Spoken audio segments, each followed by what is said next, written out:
Hi, this is Untold with me, Niamh Buffini, where we dive deep into some very well-known Irish faces about their careers, their journeys, their lives, and what they're excited for next in life. We also get to grips with some untold stories behind the scenes where they may not have shared before with the Irish public. You heard it here first on Untold with me, Niamh Buffini, downloadable from wherever you get your podcasts. Norma-Jean O Reilly, you're very welcome to the couch. Thanks so much for coming in. Thanks so much for having me. This is amazing. Yeah. Beautiful location. Hairdresser extraordinaire. I mean, I wouldn't just call you a hairdresser, to be honest. You're kind of on another level in the beauty industry. Oh, thank you. And you've gotten so far in your career and really have a lot of admiration for you. I follow a lot of what you do online, but sometimes behind the scenes is different from what people see and perceive. There's a lot of hard work that goes into where you're at today. So do you want to just maybe explain to us how the love of being in the beauty industry and the hairdressing industry has kind of propelled you to where you are today?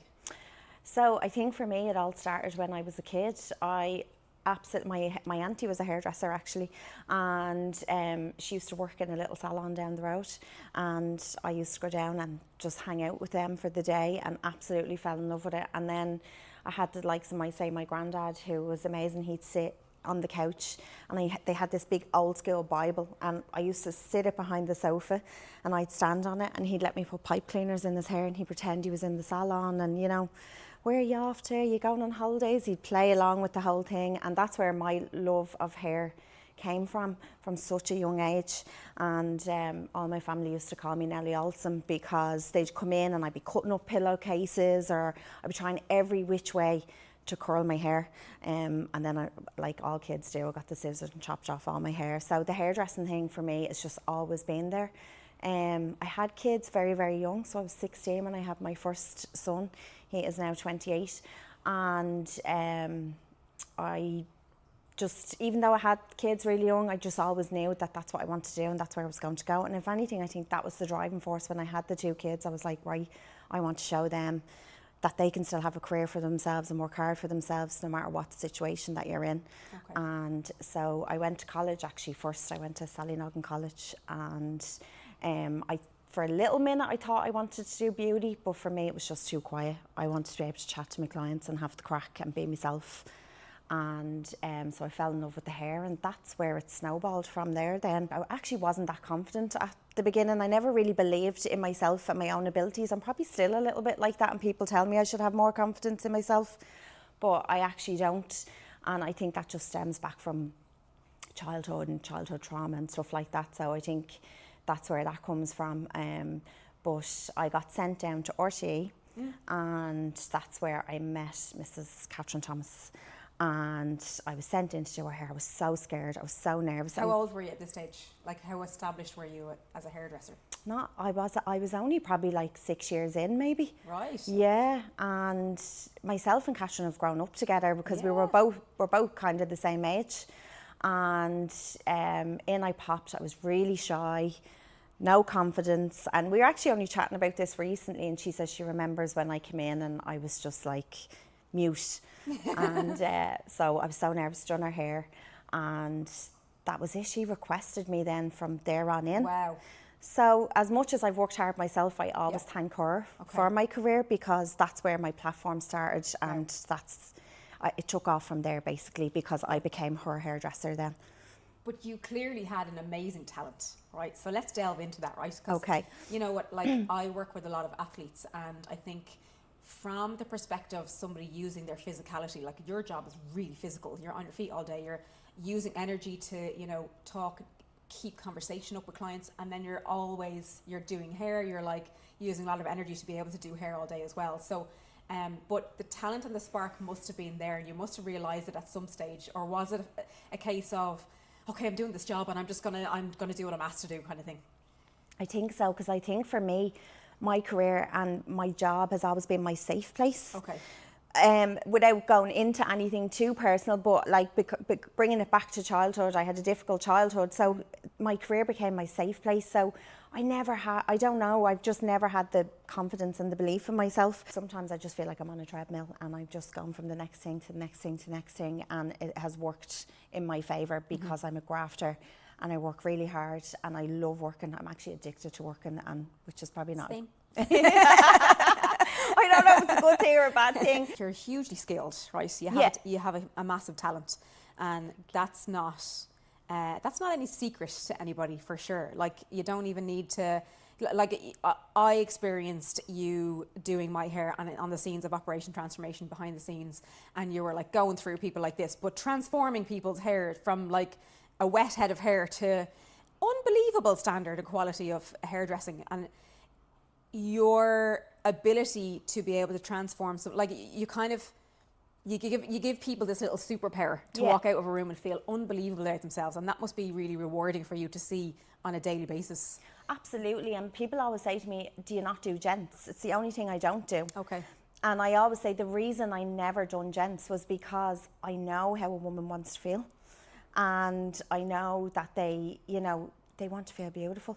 And I love that. I love transforming somebody. I love, I had someone in the chair there recently, and she'd lost her husband, and she was just feeling so down and so sad, but I was able to give her a little pep in her step and make her feel that it was going to be okay. And she looked beautiful. She was beautiful when she came in, but she looked even more beautiful when she was walking out the door. So that's rewarding. That's what you get back from it. That's I amazing. think. Yeah. Gives you a sense of fulfillment that you're helping people. Or if somebody comes to you and their hair's like not great, like, do you know what I mean? And you get to fix it and transform it and turn it into something beautiful that they've always wanted, but maybe they were never able to explain it to their hairdresser, or just, and they can come in and like we can translate it, we can break it down, and we can transform their hair, and they get listen. that. I listen. It's so important. And when it comes to like a defining moment in your career, you mentioned working with Catherine Thomas. Was that one of the biggest kind of converters to your success today? Do you think, was that like a real defining moment, or was it when you decided you had a young family and you were like, well, this is the path I'm going, I know exactly, it's really clear to me now? Because a lot of people don't find that until later on in life. I think it probably was that when we got to work on The Voice. I remember we worked on The Voice of Ireland. Very cool. And it was live, and it was just like any other shows we'd worked on were pre-recorded, and it was live, and I got that buzz and that feeling, and it was amazing.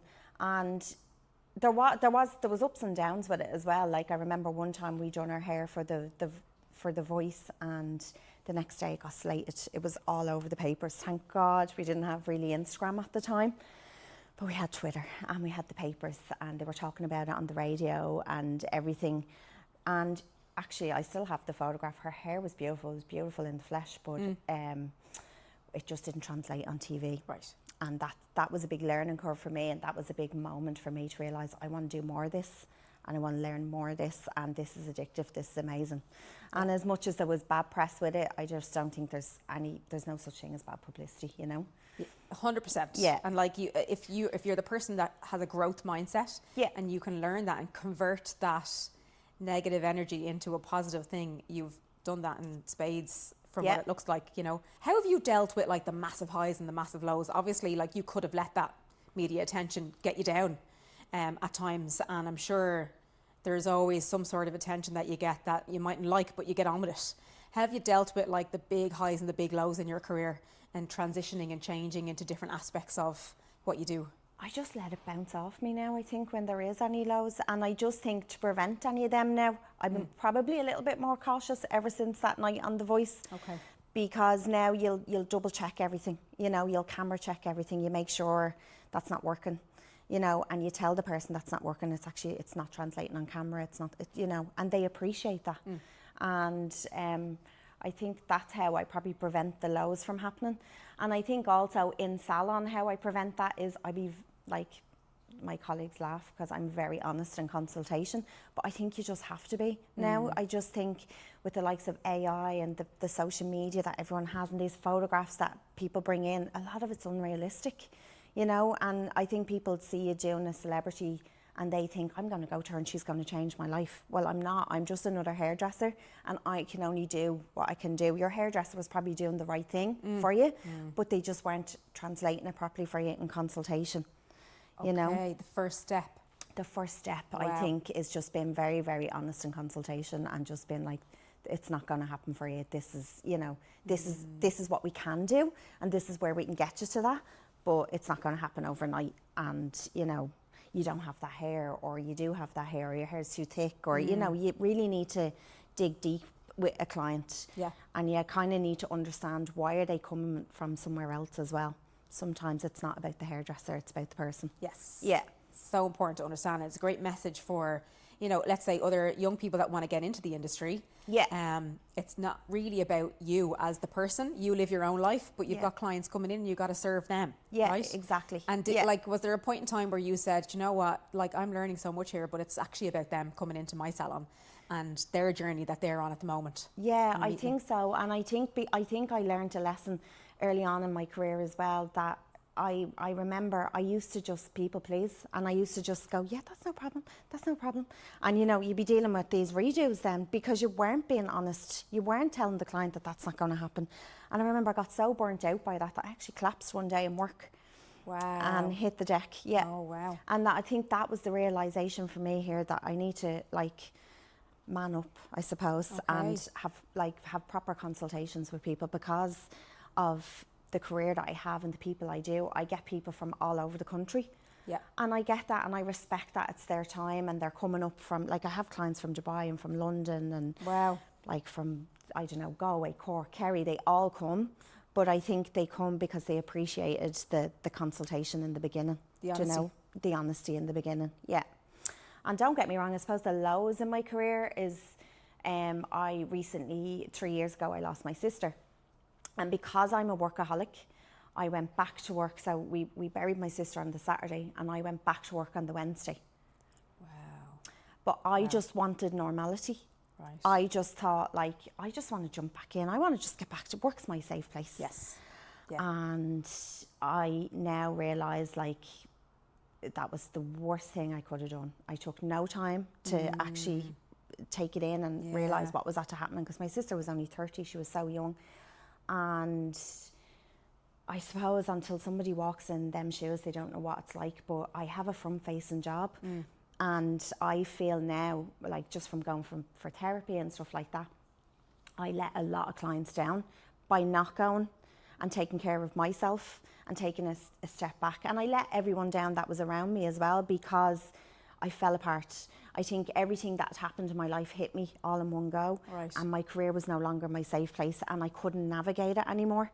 Okay. And I was struggling with clients, I was struggling with the people around me. And it wasn't until one morning that, like, one of my clients, we had an 8 o'clock appointment, and she was a counsellor. And I broke down to her one morning, and I just said, I can't do this anymore. I feel like I don't want to be here anymore. Yeah. That's how much of an effect it had on me, by not taking a break. Yeah.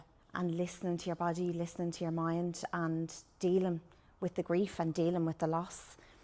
So Wow. I think if I've any regrets, that's in my career, that's the biggest regret that I have, is that I didn't take a step for myself, take a step back and just mind myself and mind everybody around me, because I wasn't in a good headspace for anybody. Yeah. I mean, you've got a beautiful family as well, you Yeah. know. And I suppose being there as a mother, you know, Yeah. for yourself, number one, as a wife, as a mother, as a business owner, you know, it's hugely demanding what you've got going on, and then dealing with grief at the same time. I'm sure it took its toll. It took its toll. It was so hard. And it probably took about 3 months for me to realise that I was actually having a breakdown.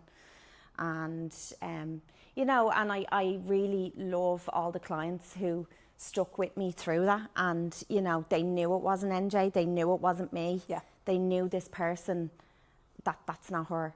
And I suppose I look back now and I go, I'm jealous of the person that I used to be. Oh. Because I had to navigate and learn how to be this new person. Okay. And this new NJ Wow. and this new hairdresser. Well, that's very honest. Yeah. Yeah. That's And very start all over again. And so you're here now, Yeah. okay? Yeah. You're smashing it in the hairdressing world. Thank you. Like, it seems to me that, you know, maybe the conversion of getting to know yourself a little bit has, like, catapulted you and your career even better. Do you feel that? Do you feel like you're more present, or how do you think that's changed you for the better? I feel that it's taken 3 years for me to realise that, but I feel now that this is it. Like, I was the last while I've been trying to manifest stuff, and I was like really trying to hone back in on my career, because I let my career go over the last 3 years. Like the opportunities, the things I was asked to do, places I was asked to go, I refused everything because I just wasn't myself. And I was manifesting getting my career going again, and you messaged me and I just couldn't believe it. I was like, this is it, this is the start of getting it going again, and put myself back out there and getting back into my platform, and you know, showing everybody what I can do, and showing yourself as well, and showing myself. That's a massive achievement. But also, like, in terms of manifesting, I'm trying to still master my own manifestation. Hard. It's so hard. How do you tackle it? Because it's different for everybody, right? Yeah. And for people listening, like, what does manifestation mean to you? It means something different for me. It means something different for the next person. What is it how do you try to manifest? And it's obviously very purposeful in your daily life. Yeah. So how do you like attack that? So like in the mornings, I'll set little alarms for myself, you know, today's going to be a great day. When my alarm goes off, I'll always have a nice little message on it for myself. Anything good that's happening in the day, I try to put it into my notes, you know. So, oh my God, somebody bought me a coffee, that was amazing. Done a podcast today, it was fab. You know, things like that I'll put in. And the best thing I think I ever done was to write a letter to myself for a year later. Beautiful. Yeah. Beautiful. And do you mean as in where you would like to see yourself a year behind if you were to read it in a year's time? Exactly, where I want to be next year. Yeah. You know. There's a lot of strength in that. Yeah, so definitely. Much And it's really helped, I have to say. And I think manifesting has kind of helped me get more positive again and fall in love with the world and fall in love with life again and fall in love with my job again. Yes. Because and yourself. And myself. Yeah. That's the hardest bit. It is. It's so hard because we hard. put so many blockers and blinkers on ourselves. Yeah. And if we want the kind of success, if somebody wanted the kind of success that you have in the industry, what kind of advice would you give somebody starting off today? I would say work hard. You know, just work hard. Get in there, go and get in touch with magazines, ask them, can you work for them, do it for free. I know people don't agree with that, but I think to build yourself up and build your confidence, to get used to working behind the scenes on a shoot, or get in touch with a hairdresser, like, you know, ask them, can you assist them even one day, and, you know, just say yes to everything. Say absolutely yes to everything. And I think that's where I got where I am today, because I did work hard and I grafted. I think we're in a generation now of social media, and it's quite hard now, and I just think sometimes people just want to be handed it on a plate. Yes. Especially sometimes. Yeah. Not saying all the time, but that it just doesn't work that way. You have to graft. You have to work hard at it. Yeah. You have to grab every opportunity that comes your way. 100%. I couldn't agree any more with that statement. Yeah. And I think where I am today with my own career, that's what set the foundation for my progress. Yeah. Whether it be small progress or a massive leap and a bound, the work experience and doing it for free, because you know you have to be as creative as possible. You got to explore all avenues, what I can do, what I can't do. You start to understand your own abilities and where you can go with that. Yeah. And put yourself on social media, set yourself up a little account, and even if you think it's crap, it doesn't look crap to anybody else. Exactly. You know, get it out there, because that'll show you your progress, and it'll show you how much you've grown. Like, you know, I look back on my Instagram from back in the day and I laugh, but I wouldn't delete those photos for the world. No. You know? Yeah. I love having those photos. They're so nostalgic to look back on and to see how much you've grown, how much your career's grown. Yeah. I just need to get better at it. No, you're doing just fine. You're doing just fine. I love your TikTok, by the way. Your TikTok account is so funny. But like you seem to manage to balance like having a little bit of fun and like almost like giving out about certain things, but in a very funny, humorous way, and that's your way of dealing with it. Yeah, you know, absolutely. I love it. Yeah, I do find the two platforms are so different. Yes, like I feel like Instagram's so curated, and I feel like I have to be a bit more polished on there. Whereas on TikTok, I can just be myself and be the crack. Yeah. But a lot of people wish I would bring that onto my Instagram. Okay. But I don't know why I don't. I think maybe, hopefully, this is the year that I do, and I start pushing myself and put myself back out there again, and not being afraid to show who you really are. Yeah, it's important. You know, it's so important. Yeah. Like we can always put out the polished look, but is that really who you are, or is that really what you're doing? you know, we're polished here sitting doing this interview, but it took me about an hour to do my makeup and my hair is not even done. So Well, you'd think I would have got here earlier and done your hair for you. That's terrible. shame on you. I know, shame. But I have to say, it's gorgeous. Oh, thank you very much. No, I could have made a bit of a better effort. Gorgeous. But yeah, look, like what would you say, you know, let's say you did write one of those letters to yourself again, and you were to do it today for this day next year. Okay. What are you excited about for the future of Norma-Jean's career in a year's time? I'm excited for putting myself back out there, putting myself back into my industry, because I think when something like grief happens, your confidence is completely knocked and you're angry at the world. You don't want to do any of that kind of stuff. So I am so excited to be me again. A different version, but a better version, and show everyone, you know, how funny I am. And she's pretty funny. Not when she has a hairdryer in her hands, though. But just, yeah, I don't know, put myself back out there and look back and go, you done it, and you didn't let anyone else's opinion stop you from doing it. You done it, and you got out there and you stopped worrying about what people think of you, and, you know. Having fun. Is that the message? Fun. Yeah, have just fun having while you're on your again. journey. Yeah, while you're on the journey, and stop taking it all so serious, because it's not really. It's not. And life's Doesn't not need to be. serious, and Yeah. it can change in any given moment. I've learned that. So, you know, you just need to live each day and to the best that you can. Yeah. Brilliant. That's a lovely message. Really, Yeah. really nice. Yeah. So one thing I like to ask some of the guests on the show is, if you had an ideal location where budget was not an issue, and you got to work with your most favourite person, the ideal client, who would it be and where would you go?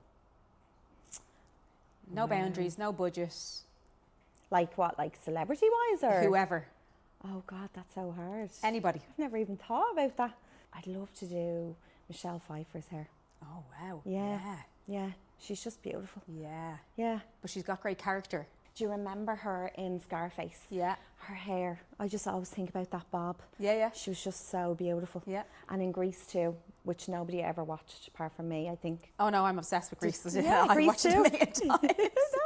In that when she's singing Cool Rider. Yeah. I just feel like she was so ahead of her time. Her She was, hair, yeah. everything. She was just beautiful. Yeah, I think so. She's an oldie, but I'd love to do her. Yeah. But she also has a lot of character through her hair. Yeah. You know, through the different hairstyles that she's had over the years. Oh, it'd be amazing. I Yeah. wonder what she'd be like. There you go. Yeah. Yeah. Well, where can people find you on your social medias? My Instagram is Norma-Jean Hair, and my TikTok is Norma-Jean Hair. Go follow Yeah. her. Norma-Jean, thank you so much for coming in to talk to us today. No problem Very at all. enlightening chat. Thank you for wishing having you me. all the very best success in the future. Thank you so much, Niamh. You're It was very great being here today. Thank you. you.